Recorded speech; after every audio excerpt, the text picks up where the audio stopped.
Chauncey, what do you take from a game like this where you're shorthanded, you throw different things at Yoke, and he still does that?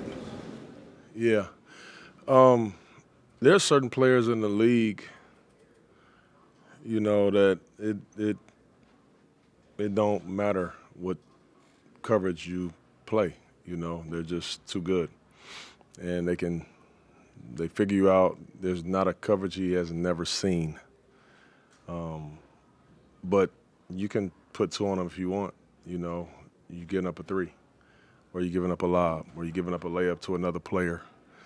So, yeah, you go into the game saying we're going to try several things. There's a good chance that none of them work, right? It just is what it is. But we want to play fast. We want to run it down. We want to make them work on the other end. And you got to hope that you can play fast enough and create shots and make shots, because you got to be able to shoot it out with teams like that. And if you can't, chances are you're gonna lose the game. In the game, how do you balance those changes? Like what's kind of the process you go, okay, you've got your coverages and the things you're going through, and then balance that with your guys, like trying to keep them up or keep them engaged when he's not missing a shot. A lot of things go into it, foul trouble, for one, goes into it. We start off the game not going on him, just kind of digging it. Now, if DA picks up a quick foul, boom, we got to go. Who's playing? Who's on their team? Who's in their rotation? Do they have their starters in there with all the knockdown shooters, or do they got a couple other players that you can kind of check their temperature that night? If they do, boom, maybe you start being a little more aggressive. So there's just so many different things that go into it, those decisions in real time, as the game is actually going on. But yeah, that dude is he's a two-time MVP for a reason. He's one of the best we ever gonna see playing this game, doing what he does. So I don't like going to these games saying like, man, if we don't hold Joker down, we got no chance. I can't do that. That'd be really kind of unrealistic, to be honest with you. So, for the most part, I thought we played pretty good. That team is better than we are, and they're world champions. And I look here, we shoot 100 shots in the game, We made some threes in the second half, which was good, but the team is they was just better, man. How do you think Chris looked in his time with the starting unit? Yeah, I thought he was okay.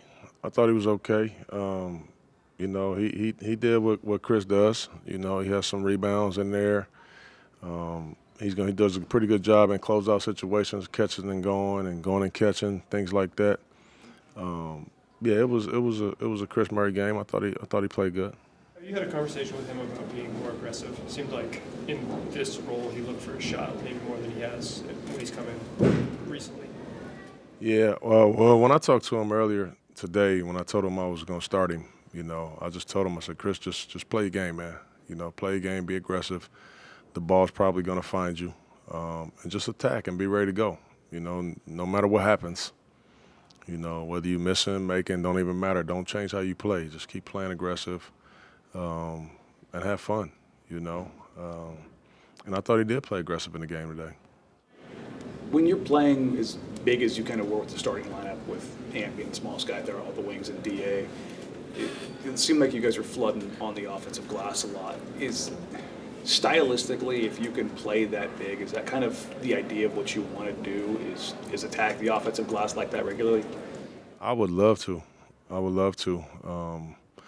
Especially, I think, for a team like ours, who a lot of times we're playing young out there, if we can't have that type of size, we struggle to score, and we don't have the best shooting team in the NBA, so we need to find other ways to get baskets. And I think going to the offensive glass is one of them. It's been a pretty good weapon for us. And, ironically, most people think differently, but when you do go to the offensive glass, you usually slow teams down on the other side because they're so worried about blocking you out. So that's almost kind of helps our form of transition defense as well. So yeah, we've we've kind of focused on that all year long, no matter who's out there playing. But naturally, when you got a bigger lineup, you got a chance to have a little more success. I mean, shoot, man, we get 18 offensive rebounds in the game. That's a big number, you know. So that's just one of the areas that we try to exploit.